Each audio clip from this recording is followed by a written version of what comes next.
Meus prezados irmãos, a paz do Senhor. É com grande satisfação que vamos, nesta oportunidade, apresentar a nossa revista de Escola Bíblica Dominical para o segundo trimestre de 2026. Sou grato a Deus por nos conceder essa oportunidade de fazermos o comentário de um tema que eu creio muito importante para a nossa igreja do século XXI. Sou grato à nossa equipe da Escola Bíblica Dominical, ao pastor presidente da Convenção Nacional de Ministros das Assembleias de Deus Nova Aliança de Combinado, pastor Aldair Gonçalves Dias, nosso diretor executivo Jean Ferreira Figueiredo e todos os nossos companheiros da nossa equipe da Escola Bíblica Dominical. Todos que fazem parte deste projeto, o meu louvor a Deus e a minha gratidão por ter estes servas de Deus que têm contribuído para o bom andamento deste projeto. Que Deus venha abençoar nesse segundo trimestre, da maneira que Deus tem abençoado, já desde o primeiro semestre, terminamos agora o estudo da mordomia cristã e agora então nós vamos iniciar nesse segundo trimestre o legado dos patriarcas para a igreja do século XXI, o Espírito Santo e a renovação da igreja através do exemplo de vida dos patriarcas. Nós temos aí na nossa apresentação, ao iniciarmos esse trimestre, temos a satisfação de apresentar aos irmãos um tema fascinante, registrado nas Sagradas Escrituras, cujo conteúdo é riquíssimo, abrangente e nos trará, com certeza, muita edificação espiritual. O legado deixado pelos patriarcas nos traz preciosas lições de vida com profundo significado espiritual. Houvera dantes Deus, em sua onisciência, já determinado para o proveito e edificação da igreja. Como o nosso espaço é limitado, abordaremos a biografia de modo sucinto, tomando como exemplo um patriarca por dispensação e ou período histórico, segundo as Escrituras, e assim sermos capacitados para seguir as pisadas de fé dos nossos heróis. Pedimos a Deus que Ele nos abençoe ao estudarmos essas lições, vivificando a sua palavra de modo a produzir-se o fortalecimento espiritual em todos nós. Bons estudos. Comentarista, professor Lorival de Oliveira, que vos fala, e o nosso pastor presidente, pastor Aldair Gonçalves Dias. Então nós temos o nosso sumário, né, que nós vamos apresentar diante do decorrer desse trimestre, as lições, primeiro iniciando com os patriarcas Abel e Caim, que é a lição 1, a lição 2, Enoque, tipo de arrebatamento da igreja. Terceira lição, Noé, pregoeiro da justiça. Quarta lição, Abraão, exemplo de fé. Quinta lição, Jó, retidão e no sofrimento. Sexta lição, José do Egito, um tipo de Cristo. Sétima lição, Moisés, legislador e líder de Israel. Oitava lição, Josué, sucessor de Moisés. Nona lição, Samuel, o juiz da transição. Décima lição, Davi, o homem segundo o coração de Deus. 11ª lição, o profeta Elias. 12ª lição, Neemias, um grande líder. E 13ª lição, Daniel, um homem muito amado por Deus. Bendito seja o nome do Senhor. Então são essas as lições que nós vamos estudar nesse trimestre. Nós vamos iniciar então a primeira lição, né, que vai dar no dia 5 de abril de 2026. Será aqui na sede, né, a nossa data em que vamos estudar. Mas tendo em vista que vai coincidir com o nosso Congresso dos Jovens, então certamente, se tiver uma oportunidade, pode ser que o pastor Aldair resolva, numa quinta-feira de estudo, ele até discorrer sobre esta lição, se assim o aprouver. Mas os irmãos que têm outros dias aí, ou outras oportunidades, podem então administrar aí o tempo que for necessário para oportunamente estudar essa lição que eu acho muito preciosa, o legado de Abel e Caim, que deixou para a nossa igreja. Nessa lição aqui, como é uma leitura, uma pré-aula, né? Então nós vamos aqui discorrer aqui de uma forma bastante resumida esta lição para que os irmãos assim, já sintam aí já sinta aí o clima, né? A emoção que nos traz em estudar esses homens do passado.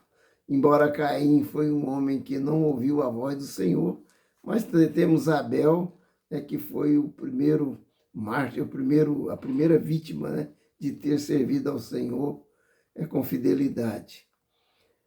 O texto áureo, Abel e Caim, no texto áureo diz: e a Jesus, o mediador de uma nova aliança, e ao sangue da aspersão que fala melhor do que o de Abel. Hebreus 12 e 24. A verdade prática diz: o sangue de Abel clama por justiça, porém o sangue de Cristo oferece o perdão. Glória a Deus, né, irmãos? Nós vemos que o sangue de Jesus, ele nos oferece o perdão. Em Cristo nós temos a redenção pelo seu sangue, a remissão dos pecados segundo a riqueza da sua graça. Mesmo Abel, que nos primórdios, no início da humanidade sobre a terra, ele mesmo já ofereceu sacrifício a Deus, derramou o seu sangue porque ele buscava oferecer a Deus uma oferta, um sacrifício para que ele alcançasse a salvação que já fora prometida já lá, ainda no Éden, né, em Gênesis 3:15. Eles tinham essa esperança. O objetivo geral dessa lição é aprender que a nossa oferta deve ser oferecida a Deus com fé genuína, vida consagrada. Irmãos, fé genuína. A fé, ela é o instrumento que Deus nos deu para que nós possamos aplicar em todas as ações da nossa vida. As nossas atitudes devem ser movidas pela fé, porque pela fé diz a Bíblia que pela fé nós agradamos a Deus. Sem a fé é impossível agradar a Deus. Então a fé, ela é importante em tudo que nós fazemos para Deus, porque nós estamos crendo que Deus é o Senhor, é o soberano, e que nós podemos alcançar a sua benevolência através da fé. E vida consagrada. A vida consagrada, uma vida separada, santificada para Deus. Então, tudo que nós fazemos para Deus, conforme nós estudamos no estudo da mordomia cristã, tudo deve ser santificado, consagrado, separado para Deus. Os objetivos específicos nós temos no primeiro tópico, explicar que Abel ofertou a Deus as primícias do seu rebanho. O segundo tópico, observar que a oferta de Caim era desprovida de amor e fé que agradara a Deus. E o terceiro tópico é mostrar que é do ser humano a opção de ceder ao pecado ou de vencê-lo. Então nós temos aí os objetivos dos tópicos que nós apresentamos aos irmãos. E vemos aqui então a nossa introdução que diz: em consequência do pecado, Adão e Eva agora desprovido das regalias do Jardim do Éden, iniciavam a dispensação da consciência humana, em que ao homem foi dado toda a responsabilidade de fazer o bem e de evitar o mal. Sabemos que quando o homem, Adão e Eva, estavam no Jardim do Éden, eles viviam na dispensação da inocência, até que eles deram ouvido à voz do inimigo ali e desobedeceram a Deus, segundo o que Deus havia dito, né? Que daquela árvore não deveria ser nem mesmo tocada, porque era uma árvore que estava ali, mas ela era a árvore do conhecimento do bem e do mal, e o dia que dela eles comessem, eles morreriam.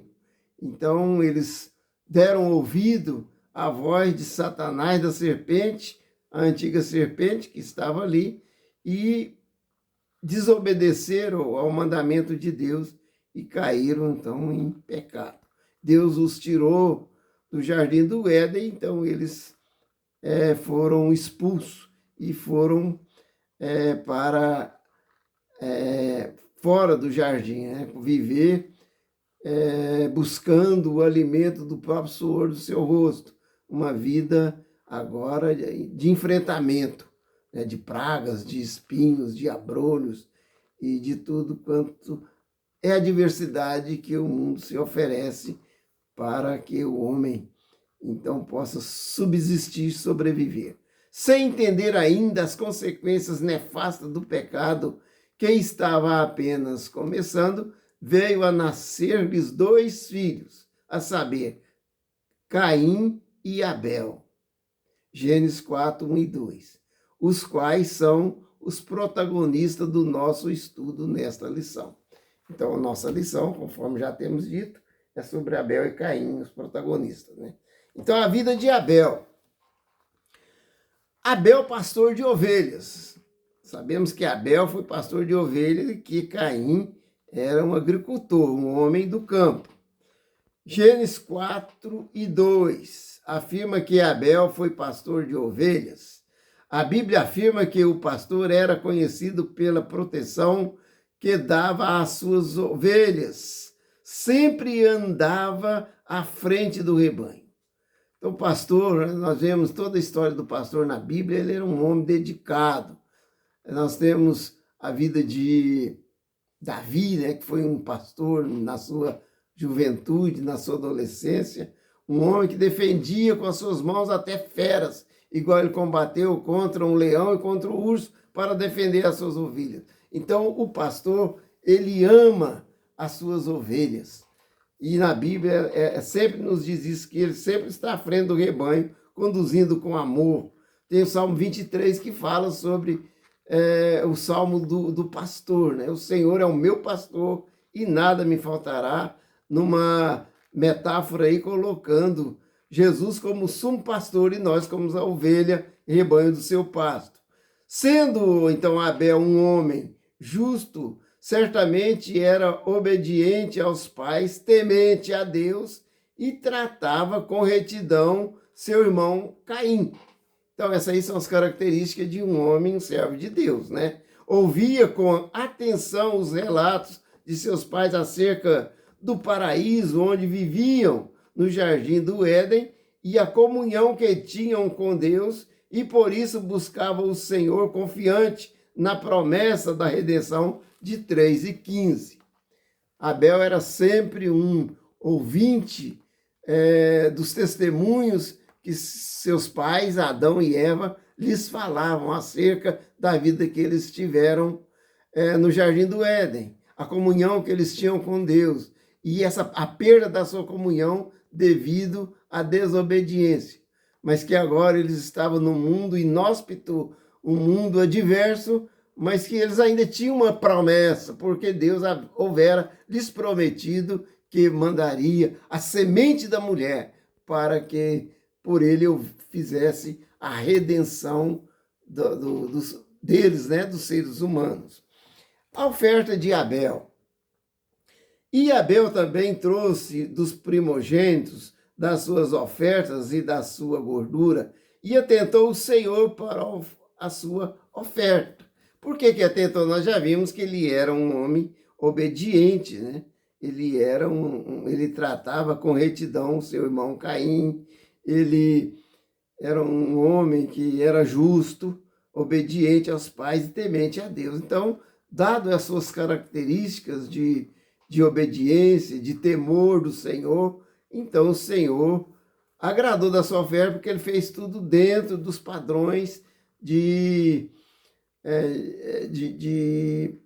aceitação do próprio Deus, né? Conforme vimos, o pastor conhecia cada ovelha, e Abel conheceu ou escolheu o melhor que tinha para oferecer ao Senhor, pois considerava o Senhor digno e merecedor de receber a mais aprazível oferta que ele poderia lhe oferecer. O Senhor atentou para a sua oferta, para a oferta de Abel, porque este compareceu diante dele com fé genuína e consagração. Hebreus 11:4. Abel era justo, dedicado e obediente a Deus. Então, o mais importante na nossa oferta, no nosso trabalho para o Senhor, no nosso sacrifício a Deus, nas nossas orações, na obra que fazemos para Deus, o que Deus quer é a nossa obediência, né? A nossa vida de comunhão, de fé genuína, de consagração, vida de justiça, de dedicação, de obediência a Deus. Isso que é o importante. E aí, então, nós podemos fazer a obra de Deus. A morte de Abel. Em Gênesis 4:8, relata-se o covarde assassinato quando Caim se levantou contra o seu irmão Abel e o matou. E disse o Senhor a Caim: onde está Abel, teu irmão? A morte de Abel e o cuidado de Deus por ele demonstram que Deus, no decurso de todas as eras, observa atentamente todos os que sofrem por viver em retidão diante dele. Então, irmãos, todos que vivem em retidão diante de Deus sempre são perseguidos, sempre sofrem, mas o Senhor está sempre atento e acompanha passo a passo a vida dos seus servos, né? E todo sofrimento, toda angústia, tudo que o servo de Deus passa, Deus está acompanhando, Deus está com ele e o toma nos seus braços para o guardar e para o livrar. No caso aqui, Abel, ele foi morto, mas ele alcançou a sua benevolência, né? É um dos homens, um dos heróis da fé e o que certamente está no seio do Senhor.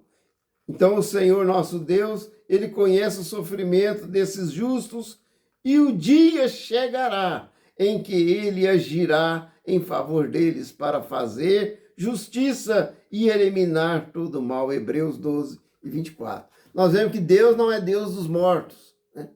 Deus ali, ele falou para os fariseus, para aqueles doutores da lei, Deus não é Deus de mortos, mas Deus é Deus de vivo. Então, todos os servos do Senhor que já partiram, eles estão vivos, estão no seio do Senhor. Eles venceram o mundo, partiram para a eternidade, mas está vivo, porque a vida é eterna que Deus nos concede, né?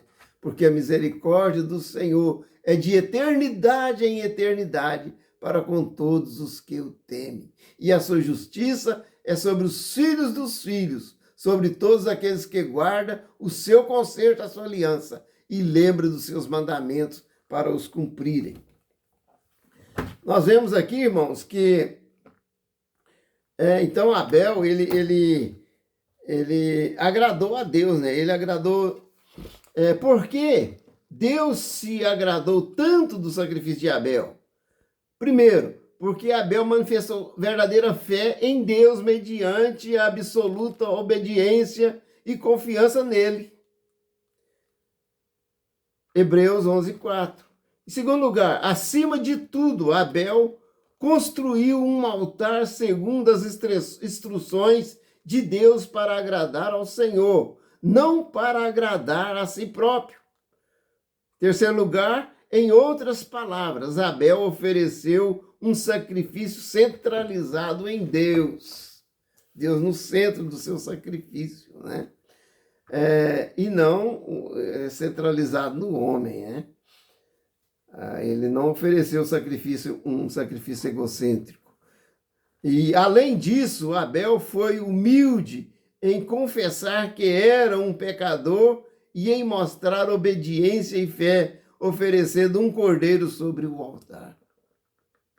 Deus ofereceu Jesus Cristo por nós, né?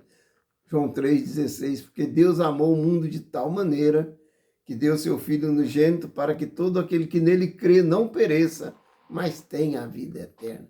Porque Deus prova o seu amor para conosco em que Cristo morreu por nós, sendo nós ainda pecadores. Romanos 5,8.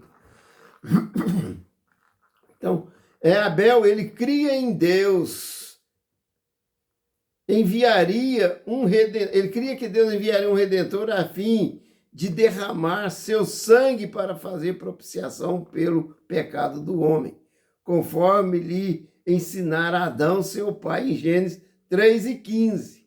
E Deus respondeu à oferta de Abel e aceitou o seu prazer. Então nós temos aqui um legado de Abel, irmãos. Servir a Deus verdadeiramente com fé.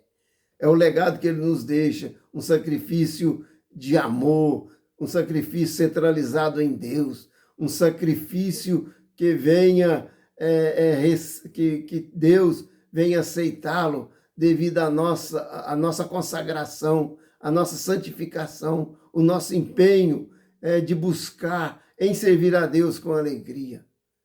Este é o legado que Abel tem nos deixado, né? A nossa vida consagrada para oferecer a Deus o que há de melhor, porque Deus nos deu o seu melhor, que foi Jesus Cristo, seu Filho único. Agora vamos ver a vida de Caim, no item 2.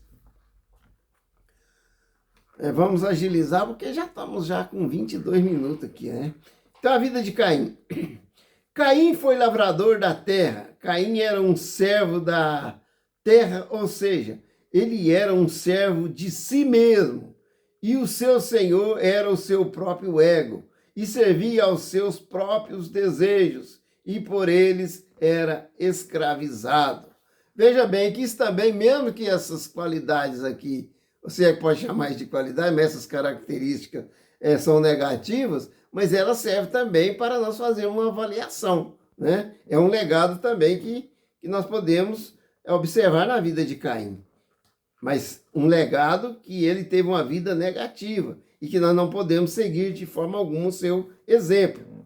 O domínio de Caim era o campo, pois era nele que ele exercia o seu ofício de trabalhador ou de trabalhar a terra. Outro personagem famoso na Bíblia também era um homem do campo. Esaú foi homem perito na caça, homem do campo.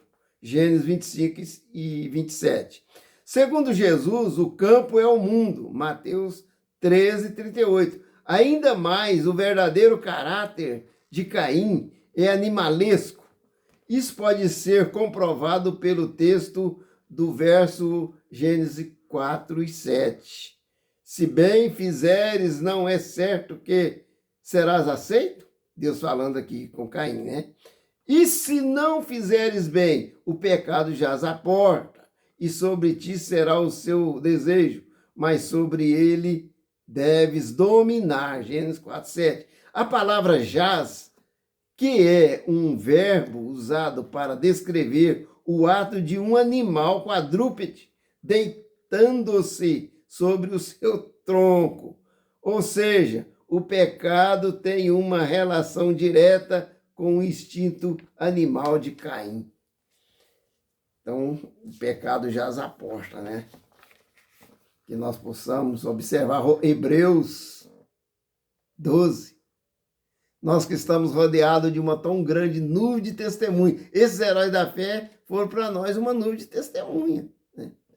Então, nós devemos todo o pecado e todo o embaraço e o pecado que estão de perto nos assedia e corramos a carreira que nos está proposta, olhando para Jesus, autor e consumador da nossa fé.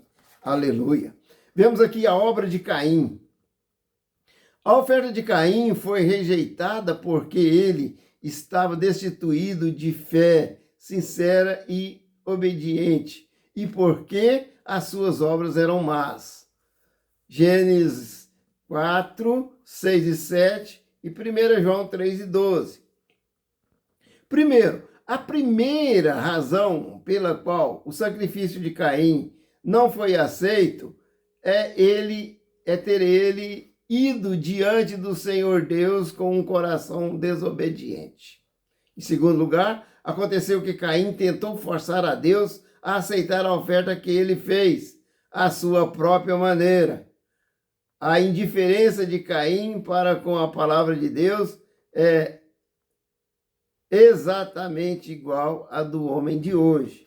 Irmão, nós vemos que Jesus mesmo afirmou quando aqueles homens chegaram diante dele, né? Mas nós já, Senhor, no teu nome nós expulsamos demônios, nós pregamos a palavra, nós curamos enfermos, nós falamos a mensagem da salvação, e Jesus diz: afastai-vos de mim, malditos, porque eu não vos conheço. Então não é tudo que a pessoa faz que o Senhor vai aceitando, não. Muitas vezes a pessoa, se ele não estiver dentro dos padrões de santidade, daquilo que Deus requer, ele certamente não tem a aceitação do Senhor.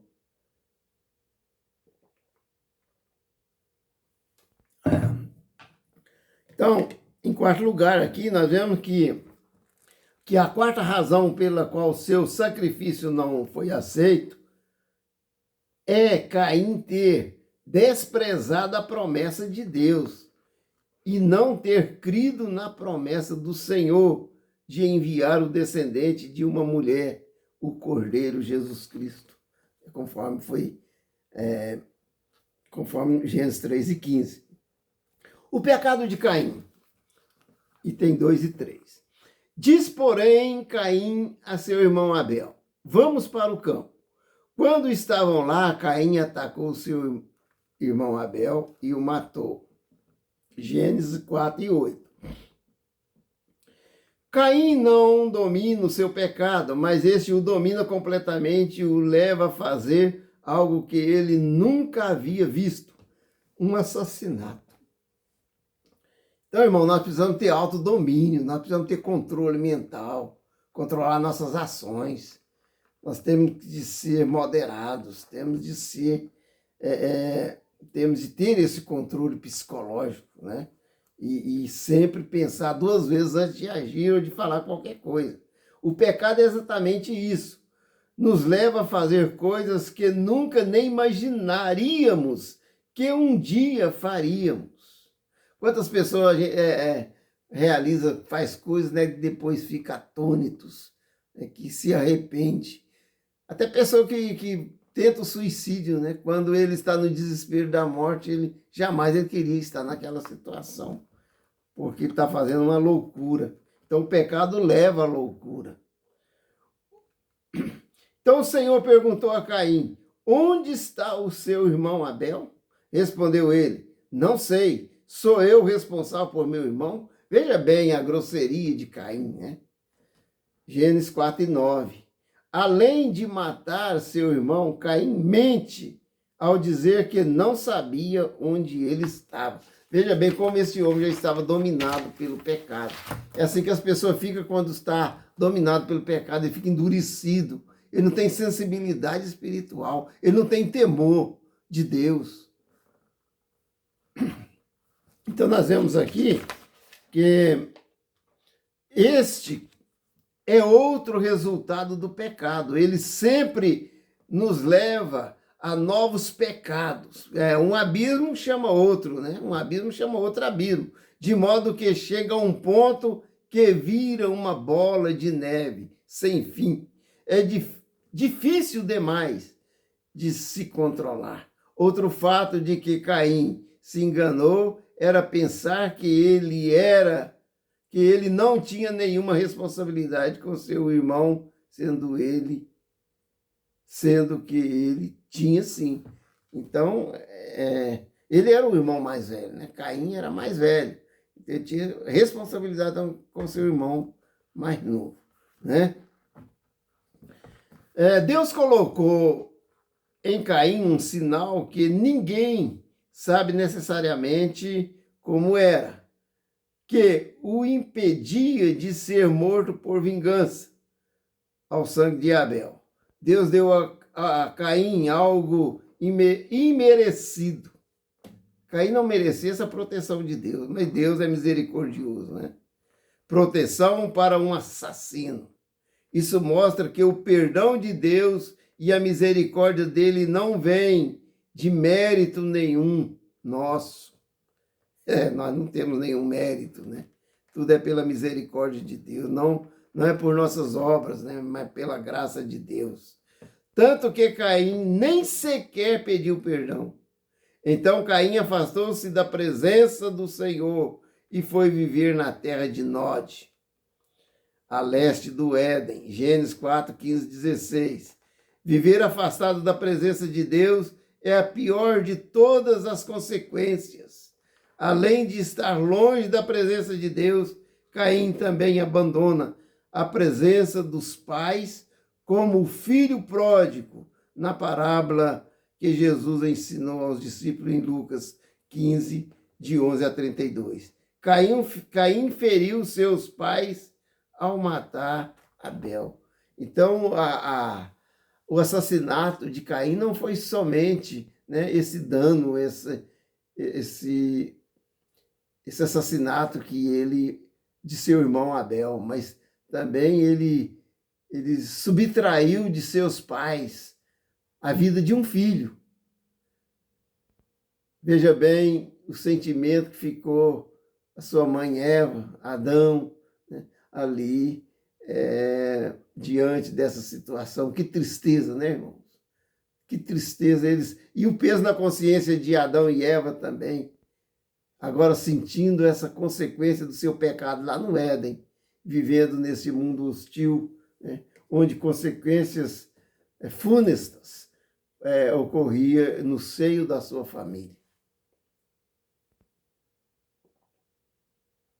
Então, Adão e Eva ficou praticamente sem os dois irmãos, porque um morreu e o outro fugiu, né? Foi-se embora de casa.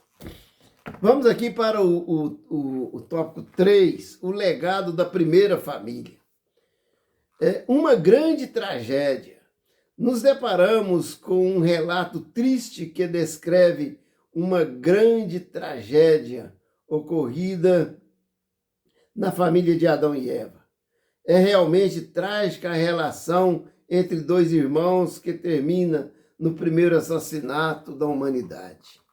O livro de Gênesis não nos traz relatos focados na família ideal.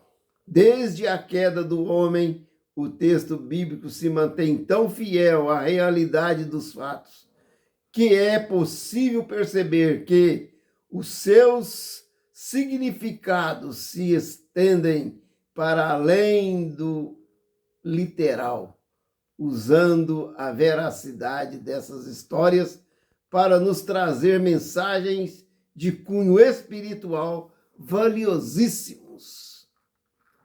Então nós vemos, irmãos, que o pecado realmente não vale a pena. O pecado traz destruição, traz tristeza, traz separação, traz morte, traz separação de Deus, traz perdição eterna. Então aqui nós aprendemos, né, com essa mensagem, ela tem um cunho espiritual, essa situação desse legado da primeira família de Adão e Eva. A oferta de Deus deve ser por fé. Porque a mensagem que ouviste desde o princípio é esta, que nos amemos uns aos outros, não segundo Caim, que era do maligno e assassinou o seu irmão. E por que o assassinou? Porque as suas obras eram más e as de seu irmão justas. 1 João 3, 11 e 12. As obras, as ofertas de Caim refletem o aspecto interior de seu pai, ou de seu ser, que pertencia ao maligno. As obras, ofertas de Abel, refletem o aspecto interior que era justo. Observe que o texto diz que Abel era bom, mas que as suas obras eram justas, o que revela a existência de uma justiça satisfeita, estabelecida pelo Senhor, e a sua prática pressupõe fé, crer que o Senhor é bom e que tudo o que ele propõe é bom. Caim decidiu seguir por outro caminho. Então tem dois caminhos, né? Existem dois caminhos. O Salmo 1 diz: bem-aventurado o varão que não anda segundo o conselho do ímpio, que não se detém no caminho do pecador, nem se assenta em roda de escarnecedores. Antes o seu prazer está na lei do Senhor, e na sua lei medita de dia e de noite. O homem justo, ele busca aprender de Deus na sua palavra, e então ele produz fé. Ele oferece a Deus o sacrifício de justiça. Mas o que segue por caminhos segundo os ímpios, então é o caminho que leva à perdição. É o caminho de Caim. A oferta mais excelente. Vimos que o sangue de Abel clama por justiça, porém o sangue de Cristo oferece perdão. Cristo, ao morrer na cruz, deu seu sangue inocente, a fim de remover nossos pecados e nos reconciliar com Deus. E a Jesus, mediador de uma nova aliança, e ao sangue da aspersão, que fala melhor do que Abel. Hebreus 12, 24. Pelo sangue de Cristo, todos os que arrependem e creem recebem o perdão dos pecados. Mateus 26 e 28. A justificação de todos os que nele creem. A purificação da consciência do crente, a fim de que este possa servir a Deus sem culpa e com toda certeza. Hebreus 9,14. A garantia de todas as promessas do novo concerto, 1 Coríntios 11, 25. Então aqui tem, irmãos, a purificação da consciência do crente, a fim de que este possa servir a Deus sem culpa e com toda certeza. É igual nós vimos, né, o nosso homem interior, o nosso coração. E no nosso interior, né, temos o Espírito, né, que é onde está a consciência, onde nós temos uma comunhão, um relacionamento com Deus. Romanos capítulo 8 e o verso 15 diz que o mesmo Espírito testifica com o nosso Espírito que somos filhos de Deus. Então nós temos essa comunhão e essa certeza, porque o próprio Espírito de Deus, ele fala ao nosso Espírito da nossa comunhão, da nossa filiação com Deus em Cristo Jesus. Vamos aqui para a conclusão.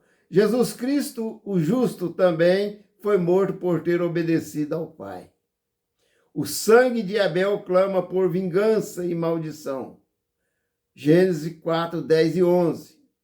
Porém, o sangue de Jesus fala coisas superiores ao de Abel.